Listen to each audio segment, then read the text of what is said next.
സംഘാടകര് അവർക്ക് സമാധാനം കൊടുക്കട്ടെ, എഴുന്നേറ്റാട്ടെ, മുമ്പോട്ട് കയറി ഇരുന്നാട്ടെ. ആ വന്ന് ഇരുട്ടത്തിരിക്കുന്നവൻ അറിയാം അവന്റെ കട്ടപ്പാട്. നമ്മൾ പറയാം, എന്നിട്ട് നമ്മൾ പറഞ്ഞ അനുസരിച്ചില്ലേ പിന്നെ ഞങ്ങളുടെ പാസ്റ്റർമാർക്ക് അവിടെ ദേഷ്യം കയറും. അവർ പറഞ്ഞ മത്സരം ആഭിചാര ദോഷമാണ്, ശാഠ്യം വിദ്യാപൂജയാണ്, അനുസരണമാണ് യാഗം, ഇല്ലേ യോഗമില്ലെന്നൊക്കെ പറഞ്ഞ് അരിച്ചു കുത്തിയ പാവങ്ങളെ പ്രാകും. ഇനി ഞാൻ ഒരു കാര്യം, കഴിഞ്ഞ ദിവസം ഒരു പാസ്റ്റർ പറഞ്ഞ ഒരു കാര്യം ചോദിക്കട്ടെ. ഈ 6:30 യോഗത്തിന് വരുന്ന ഒരാളും 8 മണിക്ക് യോഗത്തിന് വരുന്ന ഒരാളും ഉണ്ട്. ഈ 6:30 വരുന്നവൻ യോഗത്തിന് നേരത്തെ വന്നിട്ട് അവൻ ഏറ്റവും സേഫ് ആയിട്ട് ഒരു കസേര പിടിച്ചാതെ ഇരിക്കുന്നത്. ഞാൻ ഈ ലേറ്റ് ആയിട്ട് വന്ന ഈ വണ്ടിക്ക് വേണ്ടി എന്തിനാ ഈ 6:30-കാരനെ എഴുന്നേൽപ്പിക്കുന്നത്? അത് സത്യത്തിൽ ഭയങ്കര അന്യായമല്ലേ അവരോട് ചെയ്യുന്നത്?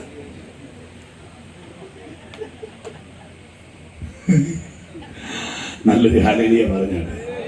ഫ്രണ്ട്സ്, ഇതൊന്നും വെട്ടിയിടരുത് കേട്ടോ, ഞാൻ പറഞ്ഞേക്കാം. ഒരു ടീം അവർക്കുണ്ട്. പോട്ടെ. മർക്കോസിന്റെ സുവിശേഷം 2-ാം അധ്യായം. ഈ 2-ാം അധ്യായത്തിന്റെ പ്രിന്റ് ഔട്ട് എക്സ്റേ എടുത്താൽ തെളിയാത്തത് സ്കാനിങ്ങിൽ CT സ്കാൻ എടുക്കുമ്പോൾ അതുപോലെ 2-ാം അധ്യായത്തെ എന്നോട് കൂടെ പറയണേ. ഞാൻ പെട്ടെന്ന് പറഞ്ഞു നിർത്താം. വണ്ടി BMW ആണെങ്കിലും ബ്രേക്കില്ലേ കൊള്ളുകയല്ലോ. ഞാൻ കറക്റ്റ് സമയത്ത് നിർത്തും. ഞാൻ ഒന്നും വിളിച്ചോണ്ട് പോവുക, നിങ്ങൾ പേടിക്കുകയും വേണ്ട. ഹല്ലേലൂയ. പാസ്റ്ററിനോട് 9:15 പറഞ്ഞിരിക്കുന്നത്. ഞാൻ 9:05 കഴിയുമ്പോൾ ചവിട്ടാൻ തുടങ്ങും, 9:10 നിൽക്കുകയും ചെയ്യും. നിങ്ങൾ കണ്ടിട്ടില്ലേ നമ്മുടെ സഹോദരിമാർ ആക്റ്റീവേ പോകുമ്പോൾ കാല് താഴോട്ട് വരുന്നുണ്ടെങ്കിൽ ഓർത്തോണം അടുത്ത 1 കിലോമീറ്റർ എവിടെയോ ഇത് നിർത്താൻ പോവുക. കണ്ടിട്ടില്ലേ? അതുപോലെ തന്നെ ആ 2-ാം അധ്യായത്തിന്റെ പ്രിന്റ് ഔട്ട്. 1 കഫർനഹൂം എന്ന പേരുള്ള ഒരു പട്ടണം. എന്നെ കേൾക്കുന്നുണ്ടോ നിങ്ങൾ? ഒരു സിറ്റി. എന്താ പേര്? കഫർനഹൂം. എന്താ രണ്ടാമത്തത്? ഒരു പക്ഷപാതക്കാരൻ. ജീവിതത്തിന്റെ സ്വപ്നങ്ങൾ തുരുമ്പടിച്ചു പോയ, ആർക്കും സഹായിക്കാൻ കഴിയാത്ത, ഒരു ചുവട്ടടി നടക്കാൻ കഴിയാത്ത, അവൻ ജീവിതത്തിന്റെ എല്ലാ ലക്ഷ്യങ്ങളും മറന്നുപോയ, മരവിച്ചുപോയ, ഇരുണ്ടുപോയ അവൻ ഒരു പാവം മനുഷ്യൻ. അതാണ് 2-ാമത്തെ പ്രിന്റ് ഔട്ട്. പക്ഷപാതക്കാരൻ. 3, അവൻ യോഗം നടക്കുക. അവിടെ പോയി കസേര പിടിക്കാൻ നോക്കുവല്ല. ഞാൻ കഴിഞ്ഞ ദിവസം ഒരു യോഗത്തിൽ ഇരുന്നപ്പോ കസേര ചെയർമാൻ, ഇപ്പറെ ഗസ്റ്റ് സ്പീക്കർ, ഇപ്പറെ സെക്രട്ടറി, ഇപ്പറെ എല്ലാത് അവിടെ എല്ലാം കസേരയിൽ എഴുതി ഒട്ടിച്ചു വെച്ചിരിക്കുക. അതിന്റെ അർത്ഥം എന്നറിയോ? ഒട്ടിച്ചില്ല കസേര പിടുത്തക്കാർ വേറെ ഉണ്ട്. ഇവിടെ കഫർനഹൂമിൽ ഒരു 4 പേര് യോഗത്തിന് പോയി കസേര പിടിക്കുകയല്ല അവർ ചെയ്തത്. അവര് പോയത് യോഗ സ്ഥലത്തോട്ടല്ല, അവര് പോയത് തകർന്ന ഒരുത്തന്റെ വീട്ടിലേക്കാ. ഇതുപോലെ ഹാലന്റെ ലൈറ്റ് ഇട്ട് അവൻ വെള്ളം ഉടുപ്പിട്ട് മിടുക്കാൻ കളിക്കുന്നിടത്ത് അവൻ നിൽക്കാനല്ല സഭകൾ ഈ ദിവസങ്ങൾ തയ്യാറാകേണ്ടത്. അവൻ തകർന്ന് നടക്കുന്ന ചിലര്. എനിക്ക് ഭയങ്കരമായിട്ടൊന്ന് ചാടണം എന്നൊക്കെ തോന്നുന്നുണ്ട്. ഈ ഓരണെല്ലാം കൂടെ തലകുത്തി എന്റെ മണ്ടയ്ക്ക് വേണ്ടിട്ട് പിന്നെ അവൻ എന്റെ പുറകെ വരാൻ. അതുകൊണ്ടാണ് ഞാൻ ചാടത്തില്ല. എനിക്ക് സന്തോഷമാണ്. ആരെന്നാ പറയുന്ന ആളുകളോട് ചോദിച്ചു, എന്തിനാ ഇത്ര അലറി പ്രസംഗിക്കുന്നു? ഞാൻ പറഞ്ഞത് എന്റെ ഓട്ടമല്ല, ഇയാൾക്ക് എന്താ കുഴപ്പം? പിന്നെ ഈ മറ്റേ പട്ടി കേട്ട് വരയ്ക്കുന്ന പട്ടിക്കും കള്ളനെ കണ്ടു വരയ്ക്കുന്ന പട്ടിക്കും 2 ടോണാണ്. എനിക്ക് അതിക്കൊണ്ടൊന്നും പറ്റിയാൽ എത്രേ പറ്റുള്ളൂ. 4 പേർ ഒരുമിച്ച് കൈവാർത്തു. എന്തിന്? ഞാൻ ഈ ദേവദാസന്റെ കയ്യെ പിടിക്കുക, ചേർത്തേക്ക് ഇങ്ങനെ കയ്യെ പിടിക്കുകയാ. 4 പേര് ഒരു കാര്യത്തിൽ ഐക്യബന്ധപ്പെട്ടു. എന്തിനാണെന്നറിയാമോ? അവർ അച്ഛനെ മനസ്സിട്ട് തോമസിനെ സെക്രട്ടറി ആക്കാനല്ല, തോമസിനെ മനസ്സിട്ട് അവരെ ട്രസ്റ്റിയാക്കാനല്ല, ഒരു തകർന്നവനെ രക്ഷിക്കാൻ.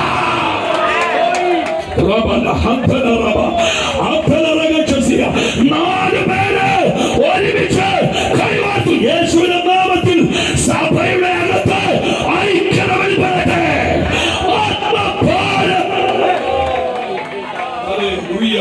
അപ്പോലോസിന്റെ പക്ഷം, കേബാവിന്റെ പക്ഷം, ലവന്റെ പക്ഷം, ലിവന്റെ പക്ഷം, തോമാച്ചാന്റെ പക്ഷം അവരെ നിർത്താൻ യേശു വിഭാഗിക്കപ്പെട്ടുവോ? സഭകൾ കൈവാർക്കേണ്ടത് ആത്മക്കൾക്ക് വേണ്ടിയാണ്. 4 പേർ ഒരുമിച്ച് കൈവർത്തു.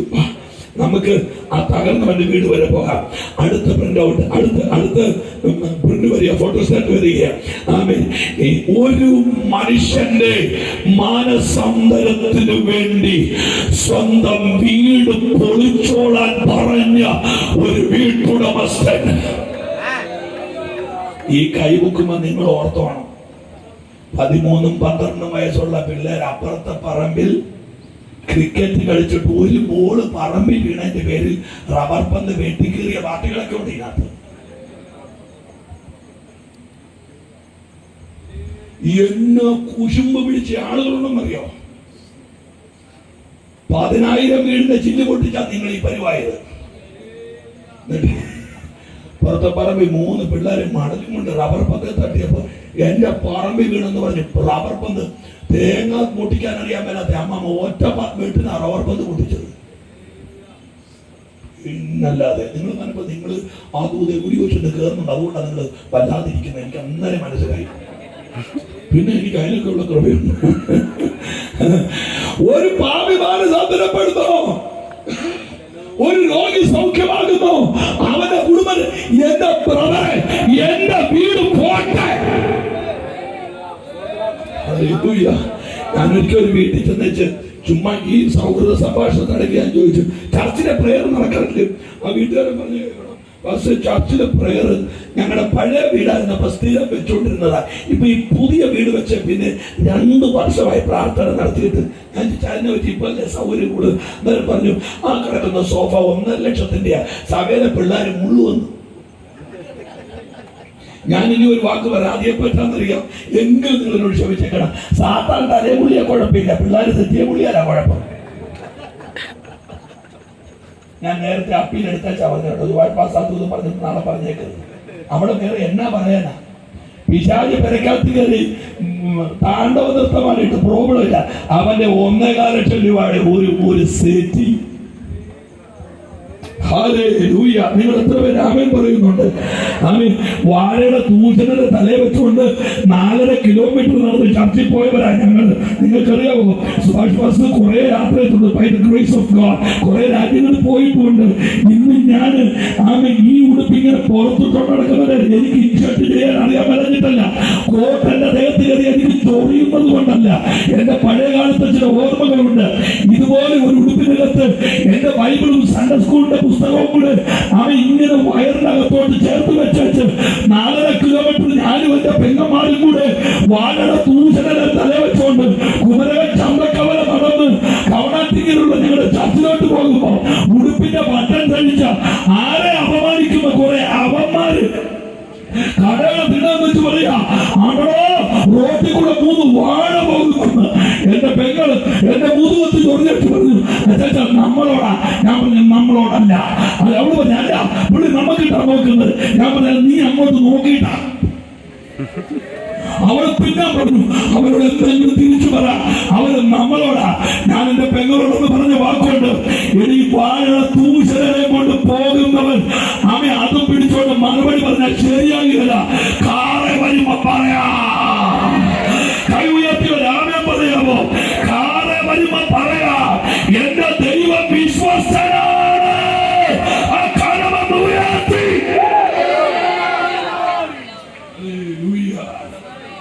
ഹല്ലേലൂയ. വീട് പൊളിയട്ടെ. എന്തിന്? ഒരാത്മാവിന്.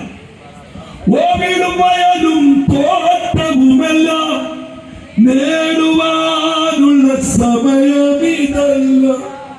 കാടും മലയും അവലോടോടി നേടുക നീ.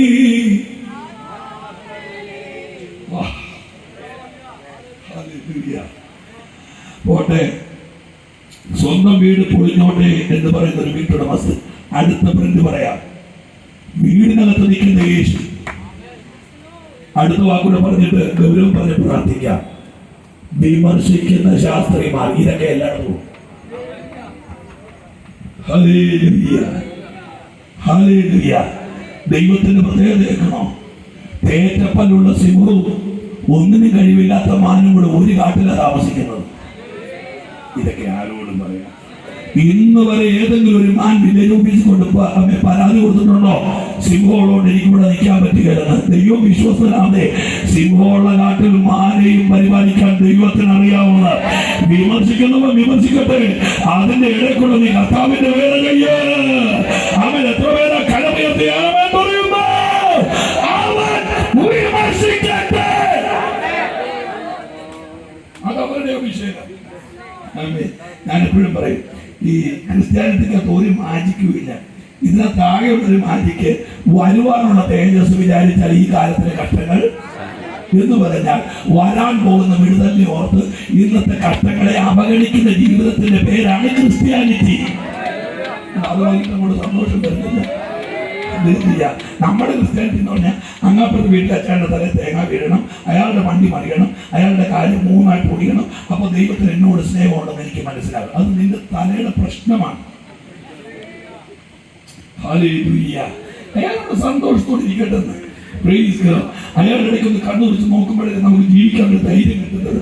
2 ചെടി പെട്ടെന്ന് പറഞ്ഞ് നൂതി കയറുവാണ്. 2 ചെടി അപ്പുറത്തും ഇപ്പുറത്തും നിൽക്കുന്നു. 2 ചെടിയിലും നല്ല പൂവുണ്ടായി. കണ്ടവരെല്ലാം വാവ് എന്ന് പറഞ്ഞു. അന്നേരേ ചെടി ഓർത്തോണം, അടുത്ത മാസം ഈ വാവ് ഇല്ല.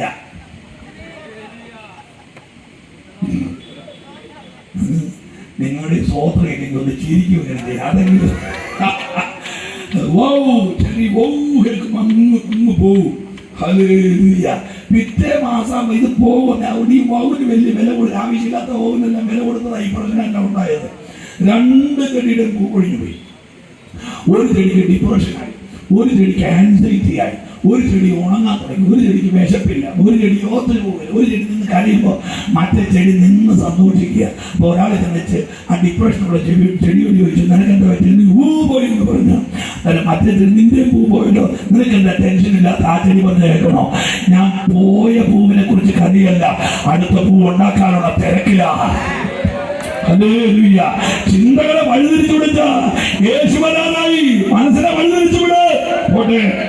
കബറിന്റെ പൂ 2 ദൂതുകൾ പറയാം. ഇതൂടെ പറഞ്ഞ ദൂത് പറഞ്ഞ് നിർത്താൻ പോ, അത്രേ ഉള്ളൂ. 2 ദൂതുകൾ പറയാം. ഒന്ന്, ഒരു ശതാധിപന്റെ മാർഗം പള്ളിയിലേക്ക് 24 ഫാൻ മേടിച്ചു കൊടുക്കുക, ഓർഫനേജിലേക്ക് 8 കരി മേടിച്ചു കൊടുക്കുക, അതുപോലെ നാടൻ ഏത്തക്കൊല 25 പാസ്പോർട്ട് കൊടുക്കുക. ഇതൊക്കെയാണ് നമ്മുടെ നാട്ടിൽ യോഗ്യനാകാനുള്ള മാർഗം. യേശുവിന് ആരെ അറിയാവുന്നൊരു യോഗ്യത യേശുവാണ്. എന്റെ ദൈവമേ, ഒരു ആമേൻ പറ. യേശുവിനെ കുഞ്ഞാട് യോഗ്യൻ. യേശുവിനെ ആകെ അറിയാവുന്നൊരു യോഗ്യത യേശുവാ. എന്നാൽ മറ്റേ യോഗ്യനെ ഒന്ന് കണ്ണുകളെ തോർത്ത് യേശു അവന്റെ വീട്ടിലോട്ട് ചെന്നപ്പോൾ അവനോടി വന്ന് യേശുവിന്റെ കാലം പിടിച്ചോണ്ട് പറയുകയാ, ഞാൻ മാറ്റാനൊന്ന് യോഗ്യനാ, പക്ഷെ നീ എന്റെ പേരക്കകത്ത് വരാ, ഞാൻ അയോഗ്യനാണ്. ആ കാലം ഉയർത്തി ഒരു ഹല്ലേലൂയ. അതിന്റെ അർത്ഥം ചുങ്കക്കാര്, കോട്ടയക്കാര്, താഴ്ത്തങ്ങാടിക്കാര്, കുമരകക്കാര്, മെഡിക്കൽ കോളേജുള്ളവരെ കളിപ്പിക്കുന്ന യോഗ്യത പോരാ കർത്താവിന്റെ മുമ്പിൽ നിൽക്കാൻ. നമ്മുടെ നാടിന്റെ പ്രത്യേകത തന്നെ അക്കോകാട് 2 വെള്ളച്ചുടാറും ഇന്നത്തെ 2 വെള്ളച്ചുട്ടും ഉണ്ടെങ്കിൽ ആർക്കും വിശുദ്ധനാകാവുന്ന ലോകത്തിലാണ് നമ്മൾ ജീവിക്കുന്നത്. തമ്പുരാന്റെ മുമ്പിൽ നടക്കുകയില്ല. അവൻ സമുദ്രത്തിന്റെ അറ്റത്ത് പോയാൽ അവിടെ, പാതാളത്തിൽ പോയാൽ അവിടെ, അത്തിയുടെ മേടിരിക്കുന്ന സക്കായിയെ പിടിക്കും, അത്തിയുടെ താഴെ ഇരിക്കുന്ന മസനയെല്ലാം പിടിക്കും. സ്തോത്രം പറഞ്ഞ് സ്തോത്രാഴ്ച മുഖ്യ അനന്യാസിനെ പോക്കും. ഗലീലക്കടലിൽ അടിക്കൂടെ പോകുന്ന ഈ ചതുർഭ്രമ പണം അവൻ കടക്കിന് വേണ്ടു. അവൻ മാറ്റുകാരെ നിന്റെ യോഗ്യത യേശുവിനെ നിശ്ചയമായേല. മനുഷ്യന്റെ മുഖം മൂടികൊണ്ട് യേശുവിന്റെ മുമ്പിൽ നിൽക്കാൻ പറ്റിയല്ല. കൈവത്തിൽ ഹല്ലേലൂയ പറഞ്ഞാട്ടെ. ഇന്ന് രാത്രി ഒരു വാക്കും കൂടെ ഞാൻ പറയാം. നിക്കോദെമോസ് യേശുവിന്റെ അടുത്ത് നിന്ന് പറഞ്ഞു, നിങ്ങൾ ഓർക്കുന്നുണ്ടോ? കർത്താവെ, നിങ്ങൾ ഇതിന് കേട്ടിരിക്കണേ, പ്ലീസ്. നാളെ ഇല്ലല്ലോ, അടിച്ചു പോകും. അത് വെറുതെ വെച്ചു നശിപ്പിച്ചു കളയാതെ. നിക്കോദെമോസ് യേശുവിന്റെ കർത്താവേ, നീ പിതാവിന്റെ അടുക്കൽ നിന്ന് സ്ഥാനാപതിയായി വന്നിരിക്കുന്നു എന്നും പിതാവ് നിന്നോട് കൂടെ ഇല്ലെങ്കിൽ ഈ കണ്ട അത്ഭുതങ്ങളൊന്നും നിനക്ക് ചെയ്യാൻ പറ്റില്ല എന്നും ഞാൻ അറിയുന്നു. നമ്മുടെ പിള്ളേരുടെ ഭാഷ പറഞ്ഞാൽ യേശുവിനെ തള്ളി മറിക്കുകയാണ് നിക്കോദിമോസ്. നിക്കോദിമോസിന്റെ കണ്ണി നോക്കിയ യേശു പറഞ്ഞു, വീണ്ടും ജനിച്ചില്ല എങ്കിൽ ഞാൻ നിന്നെ അടിച്ചതിനകത്ത് കയറ്റുകയില്ല. നിങ്ങൾ ചോദ്യം ഉത്തരം പോലെ നോക്കട്ടോ, ചോദ്യം പോലെ കിഴക്കോട്ട്, ഉത്തരം പോയത് പടിഞ്ഞാറ്. കുമരകത്ത് ചെവി കേൾക്കാൻ പറ്റാത്ത രണ്ടച്ഛന്മാരുണ്ട്. ഒരച്ഛൻ മീൻ മേടിച്ചുകൊണ്ട് ചന്ദ്രന് വരുന്നു, വേറൊരച്ഛൻ ചന്ദ്രന് പോകണം. ചന്ദ്രന് പോകുന്ന അച്ഛൻ ചന്ദ്രൻ വരുന്ന അച്ഛൻ ചോദിക്കുന്നു, ചന്ദ്രൻ മത്തിയല്ലാതെ വേറെ എന്തെങ്കിലും ഉണ്ടോ? ചന്ദ്രൻ വരുന്ന അച്ഛന്റെ മറുപടി, ഇത്തവണയും ആകെ ഇച്ചിരി പുള്ളി കൂടുതലായതുകൊണ്ടാണ് നെല്ലിന്റെ ഇല പഴുക്കുന്നത്, അതുകൊണ്ട് യൂറിയ കൂട്ടിയിട്ടാൽ മതിയെന്ന്. പുള്ളി ചോദിച്ചു, അയ്യൊക്കെ എന്താ വിലയും? പുള്ളി പറഞ്ഞു, യൂറിയ മേടിക്കാൻ പോകണ്ട, നീറ്റിലൊക്കെയിട്ടാലും ശരിയാവുമെന്ന്. ഇയാള് പറഞ്ഞത് മീന്റെ കാര്യം, അയാൾ പറഞ്ഞത് കൃഷിയുടെ കാര്യം. നിക്കോദെമോസ് പറഞ്ഞത് കിഴക്കോട്ട്, യേശു പറഞ്ഞത് പടിഞ്ഞാറുണ്ട്. അങ്ങനെ നിക്കോദെമോസ് യേശുവിനെ കുറിച്ച് പൊങ്ങച്ചപ്പെട്ടപ്പോ യേശു പറഞ്ഞേടാ, വീണ്ടും തിരിച്ചില്ല, ഞാൻ നിന്നെ അടിച്ചാന്തി കേട്ടില്ല, എന്റെ നാട്ടുകാരെ എന്നെ കെട്ടു പോകും, നാളെ പോയില്ല, എന്നെ കെട്ടു പോകും. ആമേ, വീണ്ടും ജനിച്ചത് ഞാൻ കേറിയതാണ്. ആമേ, അതിന്റെ അർത്ഥമല്ല സ്വർഗത്തിൽ കയറാനുള്ള ഏക മാർഗം വീണ്ടും ജനം. ഇനി ആരെയും നിക്കോദെമോസ് പറയാം, ശ്രദ്ധിച്ചേക്കണം. എനിക്ക് പറയാൻ തരുന്നില്ല മനസ്സിലായി, ഞാൻ വൃത്തിയായിട്ട് പറയപ്പെടുന്നു. യേശുവിന്റെ ഡെഡ്ബോഡി ക്രൂശിൽ ഇറക്കാനുള്ള ആളായിരുന്നു. യേശുവിന്റെ ഡെഡ്ബോഡി ക്രൂശിൽ ഇറക്കാനുള്ള ആളാ. ഒറ്റവാക്കി പറഞ്ഞ യേശുവിന്റെ ബോഡി ചുമക്കാനുള്ള ആളാ. യേശുവിന്റെ ബോഡി എടുത്തവനോടാ, എടുക്കാനുള്ളവനാണ് യേശു പറഞ്ഞത്. എന്റെ ശരീരം ചുമന്നാലും സ്വർഗത്തിൽ കയറാൻ പറ്റിയല്ല. സ്വർഗത്തിൽ കയറണേ മാനസാന്തരപ്പെടണമെന്ന്. അയ്യോ നാട്ടുകാരെ, പള്ളിയിലോട്ട് വെള്ളിക്കുരിശ് പണിപ്പിച്ചു കൊടുത്ത് സ്വർഗത്തിൽ കയറാൻ പറ്റിയല്ല. ഓർഫനേജിൽ 400 ഉടുപ്പ് മേടിച്ചു കൊടുത്ത് സ്വർഗത്തിൽ കയറാൻ പറ്റിയല്ല. മനുഷ്യന്റെ നീതി പ്രവൃത്തി തുണി പോലെയാണ്. ഇന്ന് രാത്രിയിൽ മാനസാന്തരപ്പെടുക. ഇനി കഫർനഹൂമിനെ കുറിച്ചുള്ള രണ്ടാമത്തെ നോക്ക്. നീയോ കഫർനഹൂമേ, സ്വർഗത്തോട് ഉയർന്നിരുന്നാലും നീ പാതാളത്തോളം താഴ്ത്തപ്പെടും. അടുത്ത വാക്ക്, അവൻ മാനസാന്തരപ്പെടാകിയാൽ അവനവരെ ശാസിച്ചു തുടങ്ങി. ലോകത്തിലെ രണ്ടാമത്തെ പട്ടണം ലോസ് ഏഞ്ചൽസ് നിന്ന് കത്തുന്നു, റോൾസ് റോയ്സ് നിന്ന് കത്തുന്നു, BMW നിന്ന് കത്തുന്നു, വില കൂടിയ വാഹനങ്ങളെല്ലാം നിന്ന് കത്തുന്നു. മില്യൺ ട്രില്യൺ വിലയുള്ള വീട് ഉപേക്ഷിച്ച് പ്രാണവായുവിന് വേണ്ടി അവർ ഓടുന്നു. ആര്? ബോളിവുഡിലെ നേതാക്കന്മാർ, നായകന്മാർ. ലോകത്തിലെ ചൂതാട്ടം, വ്യഭിചാരത്തിന്റെ കേന്ദ്രം, പാപത്തിന്റെ അരങ്ങുതട്ട് നിന്ന് കത്തുകയാ. ഞാൻ ചുങ്കത്തോട് ദൂത് പറയാം, ദൈവം കത്തിക്കാൻ തീരുമാനിച്ചാൽ ഒരുത്തരും കേൾക്കാൻ പറ്റുകയില്ല.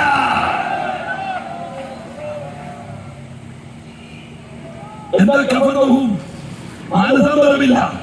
നാട്ടിൽ വലിയ മെടുക്കന്മാരെ കളിച്ച് വീടിന്റെ മുറ്റത്ത് 3 കാറ് വിട്ട് പൊങ്കച്ചം പറഞ്ഞ് 4200 സ്ക്വയർ ഫീറ്റിന്റെ വീട് വെട്ടിപ്പാട് കടപ്പാക്കാട് ഗ്രാനൈറ്റ് എല്ലാം കൂടെ അടിച്ചു ഉരുട്ടി. നിങ്ങൾക്കറിയാമോ, നയാഗ്ര വെള്ളച്ചാട്ടത്തിന് വെള്ളിക്കൂട് കയറ് കെട്ടി നടന്നൊരു ബാലൻസ് അഭ്യാസ പ്രകടനക്കാരുണ്ട്. ലോകത്തിന് 10,000-കണക്കിന് TV ചാനലുകൾ ശ്വാസം അടക്കി നിൽക്കുമ്പോൾ അയാൾ നയാഗ്ര വെള്ളച്ചാട്ടത്തിന് വെള്ളിക്കൂടി കയറി വന്നു. പക്ഷെ അയാളുടെ ചരിത്രങ്ങൾ വായിച്ചിരുന്നോ? അയാൾ മരിച്ചറിയോ? സ്വന്തം വീടിന്റെ വാതിൽപ്പടിയെ തട്ടി കവന്ന് വീട് നെറ്റി നിലത്തടിച്ചാൽ അത്തത്. നിങ്ങൾ കേട്ടില്ല? കയറെ കൂടെ മടക്കാം, സ്വന്തം വീടിന്റെ തിണ്ണെ കൂടെ മടക്കാൻ അറിയാമെന്ന്. മനുഷ്യ, നീ ബലഹീന ജീവിയാണ്. നിന്റെ ജീവിതം നിഴല് പോലെയാ. നാളെ ഇല്ല. ഈ പാവപ്പെട്ട ദൈവദാസന്മാര് ഇല്ലാത്ത പണം മുടക്കി പോകാൻ വെച്ചത് നീ നശിച്ചു പോകാതിരിക്കാനാ. ഇന്ന് രാത്രി വിളിച്ചു വരാ, യേശുവേ ഞാനൊരു പാപിയാണെന്ന് പറഞ്ഞാൽ ഇന്ന് രാത്രി മാനസാന്തരപ്പെടാൻ നോക്ക്. അഹങ്കാരങ്ങൾ മാറ്റിവെച്ചേച്ച് ഒരു വാക്ക് അവർക്ക് പ്രാർത്ഥിക്കാം. 4 പേര് എന്ന വിസർജ്യങ്ങൾക്കിടയിൽ നിന്ന് മാറുന്ന ഒരു ചെറുപ്പക്കാരനെ കോരിയെടുത്തു.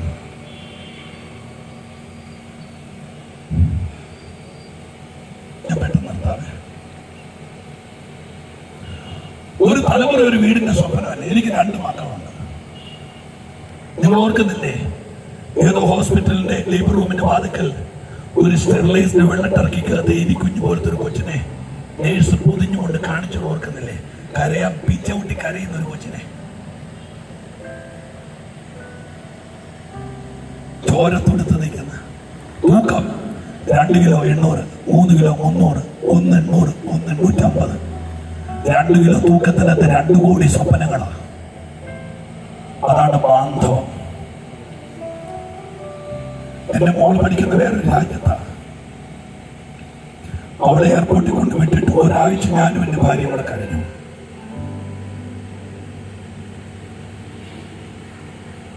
ആ ബന്ധത്തിന്റെ ആഴം ഞങ്ങൾക്ക് മനസ്സിലായി. അവൾ ഞങ്ങളുടെ അടുത്ത് നിന്ന് പഠിക്കാൻ പോയപ്പോഴാണ്. 2 പേർക്കും ഭക്ഷണം വേണ്ട, 2 പേർക്കും വെള്ളം കുടിക്കാൻ വേണ്ട, സന്തോഷത്തോടെ ചിരിക്കാൻ പറ്റുന്നില്ല. എന്റെ വീട് ഒരാഴ്ച ഭയങ്കര മൂകമായി. അന്നാണ് തലമുറകളുള്ള നമ്മുടെ ബന്ധത്തിന്റെ ആഴം എനിക്ക് മനസ്സിലായത്. അങ്ങനെയാണെങ്കിൽ സ്വർഗത്തിലെ അപ്പയ്ക്ക് നമ്മളോടുള്ള ബന്ധം എന്തായിരിക്കട്ടെ? അപ്പനും അമ്മയും വീടും ധനങ്ങളും വസ്തു സുഖങ്ങളും കർത്താവത്രേ. ഓട്ടെ, 4 പേരോട് ചെന്ന് ഞാൻ പെട്ടെന്ന് നിർത്താം. എനിക്ക് രാത്രി 10 മണിക്ക് ഇനിയും പറയാനുള്ളതാ. ഓടിച്ചെന്ന ആ വിസർജ്യങ്ങളുടെ അരൂക്ഷ ഗന്ധത്തിന്റെ ഇടയ്ക്കുന്ന് അവനെ എടുക്കാൻ വേണ്ടി തുനിഞ്ഞപ്പോ വീട്ടുകാരുടെ വെച്ച് ഇവനെ ഒന്ന് യേശുവിന്റെ അടുത്ത് കൊണ്ടുപോട്ടെ. സഭയുടെ ഒന്നും പേര് പറഞ്ഞ ആളില്ല. ചോടി കൊണ്ടുപോട്ടെ, APC കൊണ്ടുപോട്ടെ, AG കൊണ്ടുപോട്ടെ, അവിടെ കൊണ്ടുപോട്ടെ, ഈവനിങ് ലൈറ്റിൽ കൊണ്ടുപോട്ടെ, മോർണിംഗ് സ്റ്റാറിൽ കൊണ്ടുപോട്ടെ, യേശുവിന്റെ അടുത്ത് കൊണ്ടുപോട്ടെ എന്നാ ചോദിച്ചാൽ അത് നല്ല നല്ല ചോദ്യമാണ്. അടിപൊളി. ആ വീട്ടിൽ അമ്മാവ പറഞ്ഞ മറുപടി കേൾക്കണം. എവിടെ വേണേലും കൊണ്ടുപോകും. പക്ഷെ അറ്റ്ലീസ്റ്റ് കൊണ്ടുപോകുന്നത് പോലെയെങ്കിലും തിരിച്ചവിടെ കൊണ്ട് കിടത്തിയേക്കണം. കാര്യം പ്രതീക്ഷ തുരുമ്പടിച്ചു പോയൊരു വീട്. പക്ഷെ വീട്ടുകാരുടെ സ്വപ്നം തകർന്നാലും വിശ്വസിക്കുന്നവന്റെ സ്വപ്നം തകരുകയാണ്. 4 പേരും കൂടെ അവനെ എടുത്ത 4 പേര് 4 സുവിശേഷമാണെങ്കിൽ നന്നായിരുന്നു എന്ന് ഞാൻ ചിന്തിക്കുക. ഏത് തകർന്നവനെയും വാരിയെടുക്കാൻ സുവിശേഷത്തിന് കഴിയും. ജാതിയില്ല, മതമില്ല, വർണ്ണമില്ല, വർഗമില്ല. അവനെ ചുമന്നുകൊണ്ട് ഈ പുഴുത്തവനെ, തകർന്നവനെ, ഉടഞ്ഞവനെ ചുമന്നുകൊണ്ട് യേശു നിൽക്കുന്ന വീടിന്റെ മുറ്റത്ത് വന്നു. യേശു വഴി ഉണ്ടാക്കി കൊടുത്തോ? നോ. യേശുവിനോട് ഞാൻ ചോദിച്ചു, അങ്ങ് സാഡിസ്റ്റ് ആണോ? വൈ? എന്തുകൊണ്ട് അവരുടെ കാര്യത്തിൽ ഇടപെടാൻ? യേശു പറഞ്ഞു, വിശ്വസിക്കുന്നവന് വേണ്ടി വഴി തനിയെ തുറക്കും. പിന്നെ നിർത്താവുക. അവർ 4 പേരുടെ ഒരു തീരുമാനമെടുത്തു, ഈ വീട് പൊളിക്കാം. 2 മിനിറ്റ് വീട് പൊളിക്കാം. വീടിന്റെ ഉടമസ്ഥ പറഞ്ഞു, യെസ് ഐ ആം റെഡി, വീട് പൊളിക്കാം. പക്ഷേ ലേവ്യ പുസ്തകം 14-ാം അധ്യായത്തിന്റെ 44 മുതലുള്ള വാക്കുകൾ വേണ്ടി പോയി വായിച്ചാൽ മതി. ഒരു വീട് ചുങ്കത്തും വാരിശ്ശേരിലും മെഡിക്കൽ കോളേജിലും വീട് പൊളിക്കുന്ന പോലെ അച്ചായന് ലോൺ കിട്ടുമ്പോഴും അമ്മാമിക്ക് സാലറി കൂടുമ്പോഴും പലസ്തീൻ നാട്ടിൽ വീട് പൊളിക്കാൻ പറ്റുകയില്ല. അവിടെ വീട് പൊളിയണമെങ്കിൽ വീടിന് കുഷ്ഠം വേണം. രോമം ബസ് കണ്ടോ? വാക്യം 44-ാമത്തെ വാക്യം കണ്ടോ? ഒരു വാക്ക് വായിച്ച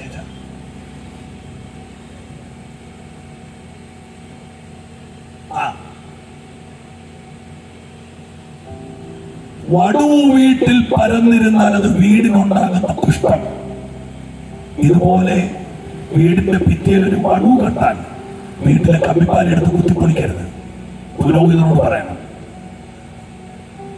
ആ മനുഷ്യൻ വന്ന് നോക്കിയേച്ച് ആ വടു ചുരണ്ടി ആ മനുഷ്യൻ ഐഡന്റിഫൈ ചെയ്യും, ഇത് വീടിന് കുഷ്ഠം. അടുത്ത നടപടി വീട് പൊളിക്കണം. ആ വീടിന്റെ കല്ലിട്ട് അപ്പുറത്തെ പറമ്പ് നോക്കരുത്. ആ വീട്ടിലെ കല്ലിട്ട് പഴയ കൊട്ടക്കിണർ മൂടരുത്. ആ വീടിന്റെ മുഴുവൻ സാധനങ്ങളും ഔട്ട് ഓഫ് ദ സിറ്റി, പട്ടണത്തിന്റെ പുറത്ത് കൊണ്ടുപോയി കത്തിക്കണം. എന്നാൽ ഈ